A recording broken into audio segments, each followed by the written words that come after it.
Signs can be made out of almost anything. You can search the clearance shelf, you can take an old picture frame.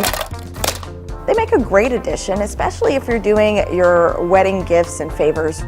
I was able to take some clearance finds and transform them into candy buffet signs. First, you want to take the signs, paint them in your favorite color.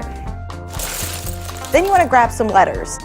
You can have your signs just say treats or have your signs just say favors. Really whatever you need for your event, you can make it your own. The signs I'm making here say, love is sweet, take a treat, paint the letters, and once the letters are painted, you can add some additional accents to make the sign unique, something special.